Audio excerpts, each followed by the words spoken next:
WhatsApp guys, welcome back once again. दोस्तों, ये कहानी कुछ ऐसे बिलियनर्स की है जो अपनी वेकेशन के लिए एक याच पर जाते हैं, लेकिन वहां जाकर उन्हें कुछ ऐसा पता चलता है जो उनकी जिंदगी पूरी तरह से बदल देता है। तो कहानी शुरू होती है। तो काल नाम का लड़का जो अपने पैशन को पूरा करने के लिए एक मैगजीन कवर के लिए आया हुआ है, लेकिन यहाँ उसे किसी इंसान की तरह नहीं बल्कि एक मशीन की तरह ट्रीट किया जा रहा है। जैसे कि आपको पता ही होगा कि कैसे एक स्ट्रगलर इंसान को ट्रीट किया जाता है इस समाज में।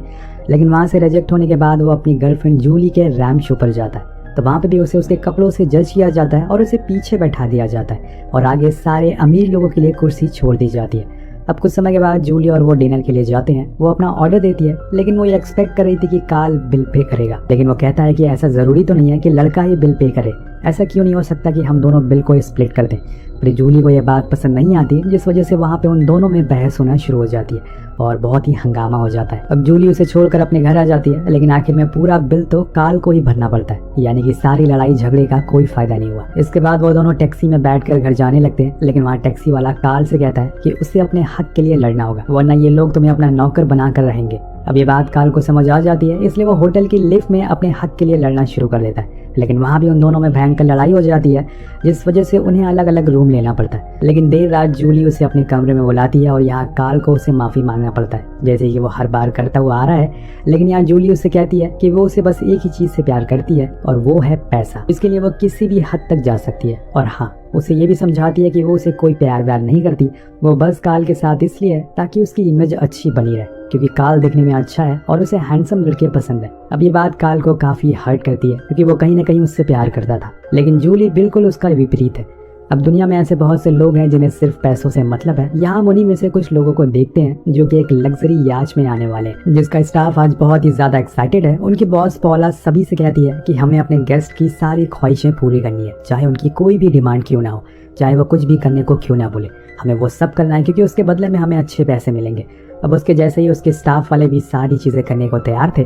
यहाँ हम उसी याच में काल और जूली को भी देख, जिन्हें यहाँ इसलिए बुलाया गया है ताकि जूली अपने सोशल मीडिया पर इस शिप की कुछ फोटोज शेयर कर सके। बेसिकली उसकी ट्रिप को इस शिप वालों ने स्पॉन्सर किया है और यहाँ काल यही कर भी रहा है। वो उसकी फोटोज क्लिक करता है, जिसके बाद में वो शेयर कर देती है। कुछ देर के बाद जूली को एक आदमी दिखता है, जिसे देखकर वो स्माइल करती है और ये बात काल को पसंद नहीं आती और इसीलिए वो पॉल के पास जाकर उस आदमी की कंप्लेन कर देता है। बेसिकली वो स्टाफ वर्कर होता है, लेकिन न जाने उस समय उसके दिमाग में क्या आता है। वो पॉला से कुछ एंगेजमेंट रिंग मांगता है ताकि वो आने वाले समय में जूली को प्रपोज कर सके। लेकिन यहाँ उसे ये नहीं पता था कि आने वाले दिन में उनके लिए काफी खतरनाक होने वाले। वेल, वो रिंग उसकी औकात से बाहर होती है, इसलिए वो नहीं ले पाता।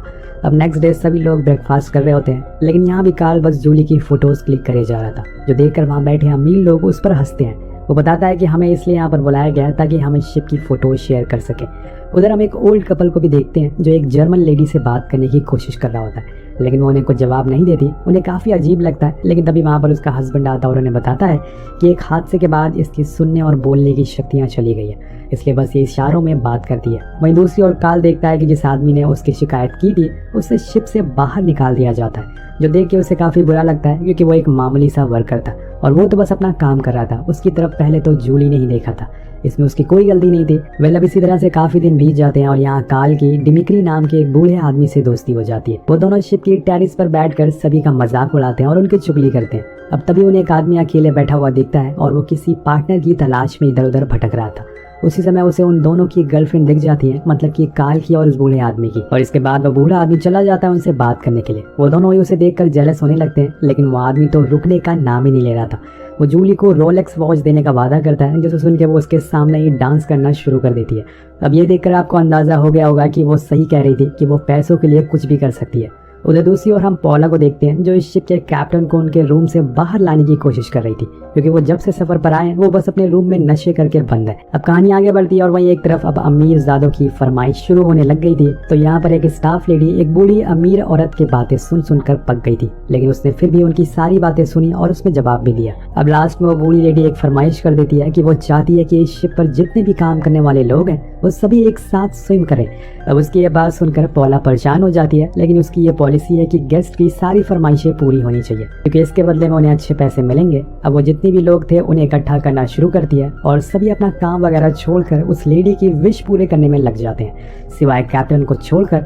वो अभी भी अपने रूम में ही बंद है और इसीलिए उन्हें डेमारिस नाम का लोको पायलट बुलाने जाता है। उसकी आवाज सुनकर वो बाहर आते हैं। वहीं पॉला कैप्टन को तैयार करके हॉल में लाकर खड़ा कर देती है, क्योंकि आज कैप्टन को सभी मेहमानों का स्वागत करना है। लेकिन वो अभी भी नशे में धुत है, इसलिए वो इधर उधर डोलते रहते हैं। लेकिन पॉला उसका ख्याल रखती है और कुछ देर बाद जब अंधेरा हो जाता है, सभी एक एक करके डिनर के लिए आते हैं। तब कैप्टन सभी से मीटअप करते हैं। लेकिन वहाँ एक ओल्ड लेडी आती है जिसका हस्बैंड कुछ दिन पहले ही मर चुका था और उसे कैप्टन में खुद का मरा हुआ पति दिखाई देने लगता है, और जिसके बाद वो उसके सामने ही रोने लगती है और उसकी अजीब अजीब बातें सुनकर कैप्टन का पूरा नशा उतर जाता है। वेल, इसके बाद अब सभी लोग डिनर के लिए बैठते हैं और सभी के लिए एक से एक बढ़कर डिशेज आती हैं। कार्ल और जूली भी एक बूढ़े कपल के साथ बैठे होते हैं। वो उन्हें हमेशा साथ रहने की नसीहत देते हैं, लेकिन वो बूढ़े कपल की खुद ये तीसरी शादी होती है।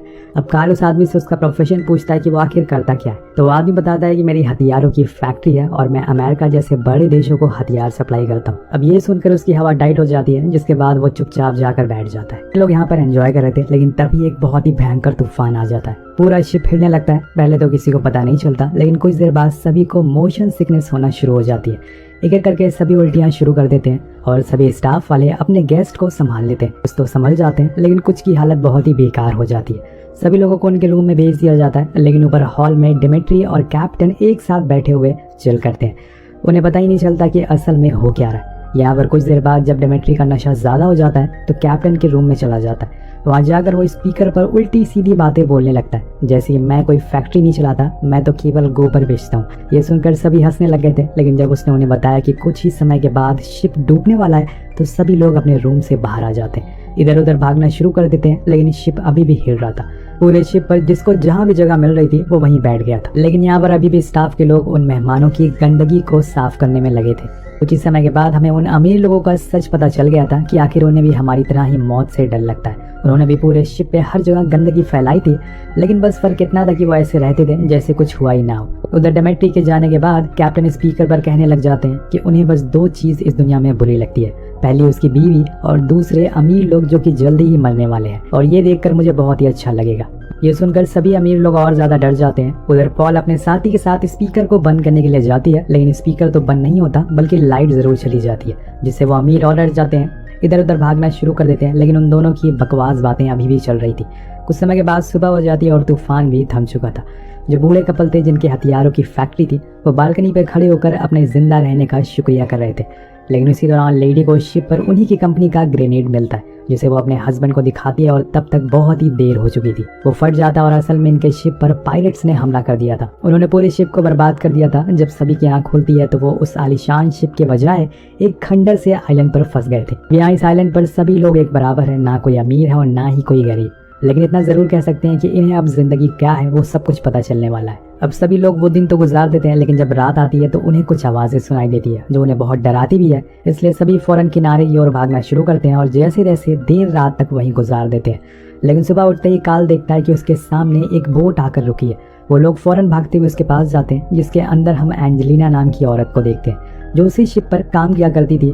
अब उस बोट पे काफी खाने पीने का सामान था, इसलिए वो पॉला सबसे पहले उस सामान को बाहर देने को कहती है, तो वो दे भी देती है। लेकिन काफी देर बाद पॉला को याद आता है कि उसके अंदर एंजेलिना भी मौजूद थी, इसलिए वो दोबारा जाती है और उसे बाहर निकाल कर लाती है। मतलब यहाँ पॉला को उन अमीरों की ज्यादा फिक्र थी। अब यहाँ पर एंजेलिना जाकर मछली पकड़ कर लाती है, क्योंकि पूरे आइलैंड पर एक वही शख्स थी जिसे मछलियाँ पकड़ने आती थी।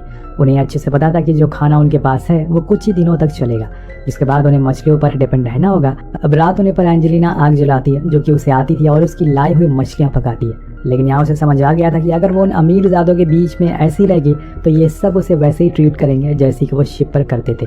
इसलिए वो सभी से कहती है कि मैं अब यहाँ की बॉस हूँ, जो तुम लोग खाना खा रहे हो वो मैंने बनाया है और सारी मेहनत मैंने की है। इसलिए वो अपने हिस्से में ज़्यादा खाना रखने लगी थी। लेकिन पॉला कहती है कि शायद तुम भूल रही हो, शिप पर मैं तुम्हारी बॉस थी। लेकिन वो जवाब देते हुए कहती है कि कौन सा शिप, अब यहाँ कोई भी शिप नहीं है। अगर तुम लोगों को यहाँ रहना है तो तुम्हें मेरी बात माननी होगी। अब डेमेट्री को उसकी बात अच्छी नहीं लगती, इसलिए वो उसे बुरा भला कहने लगता है, लेकिन वो उसे भी चुप करा देती है और कहती है कि सारे आदमियों को आज बाहर ही सोना होगा और जूली और पॉला को मेरे साथ बोट पर आकर सोना पड़ेगा। लेकिन कुछ रात होने के बाद डेमेट्री उसे अच्छी गाड़ियों का लालच देकर अंदर चला जाता है। उधर बाहर आग के पास बैठे हुए कार्ल और नेल्सन को एंजेलिना का बैग मिलता है, जिसके अंदर कुछ खाने का सामान था जिसे वो चुपचाप निकाल कर खाना शुरू कर देते हैं। उसमें से टेरेसा को भी वो दे देते हैं जो कि बाहर बैठी हुई थी। अब अगली सुबह डेमेट्री को उसकी वाइफ की लाश मिलती है जो बहकर किनारे पर आ चुकी थी। वो उसे देखकर गले लगा लेता है और रोने लगता है और उसके रिंग और नेकलेस को उतार कर अपने पास रख लेता है और फिर उसे पानी में बहा देता है। दूसरी तरफ एंजेलिना को पता चल चुका था कि कार्ल ने उसके बैग में से खाना चुराया, इसलिए वो उस पर बहुत चिल्लाती है। वो अपनी सफाई देता भी है लेकिन उसकी कोई यहाँ पर नहीं सुनता। यहाँ तक कि जूली भी एंजेलिना का साथ दे रही थी क्योंकि उसकी साइड लेने में ज्यादा फायदा है, उसे ज्यादा खाना मिलेगा। अब कार्ल को सजा मिलती है कि उसे जाकर खाना ढूंढना है। वो खाना ढूंढना शुरू करता है। उसे खाना तो नहीं मिलता लेकिन एक परफ्यूम जरूर मिल जाती है जिसे लगाकर वो थोड़ा अच्छा महसूस करता है। और अब इसी तरह से कुछ दिन बीत जाते हैं। अब सभी लोग एंजेलिना की चापलूसी करने में लगे थे। उन्हें पता चल चुका था कि उसके आसपास रहने में ही भलाई है, लेकिन नेल्सन और कार्ल ऐसा नहीं कर रहे थे, इसलिए उन्हें खाना भी नहीं दिया जाता। लेकिन एक रात जूली देखती है कि कार्ल और एंजेलिना के बीच में इशारों में बातें हो रही है, जिसका मतलब वो समझ जाती है और उसके पास जाकर कहती है कि तुम्हें उसके करीब नहीं जाना है। पर कार्ल उसे समझाता है कि अगर वो यही चाहती है तो किसमें क्या दिक्कत है, इसके बदले में हमें कुछ खाना तो मिल सकता है। और अगले दिन यही होता है, उन्हें कुछ खाने को मिल जाता है। पर उस दिन के बाद हर रोज यही होने लगता है। सभी लोग समझ जाते हैं कि जरूर उन दोनों के बीच में कुछ चल रहा है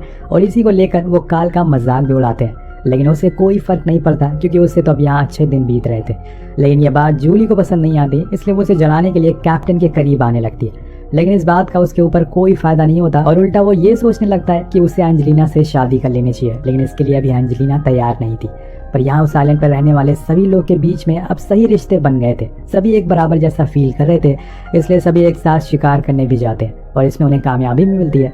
लेकिन एक दिन जूली एंजेलिना के पास जाती है और उससे कहती है कि उसे ये आइलैंड घूमना है, तो वो साथ में कार्ल को भी चलने को कहती है, लेकिन वो मना कर देती है क्योंकि वो बस उसके साथ जाना चाहती थी। शायद उसके इरादे कुछ सही नहीं थे। अब दोनों धीरे धीरे करके उस जगह को एक्सप्लोर करने लगते हैं। उनकी बातें भी होती है जिसमें एंजेलिना उसे कहती है कि मैंने इस जगह पर कुछ ऐसा करके दिखाया है जो पूरी दुनिया में कहीं भी नहीं हो सकता। एक गरीब औरत की बातें ये अमीर ज़्यादा लोग सुन रहे हैं और सारे मर्द आज उसके नीचे काम कर रहे हैं। अब ये सुनकर जूली को थोड़ा अजीब लगता है क्योंकि अब एंजेलिना को यहाँ मजा आने लगा था। वो अमीरों जैसा बिहेव करने लगी थी क्योंकि सब कोई उसके नीचे काम कर रहे थे और जूली ये समझ जाती है।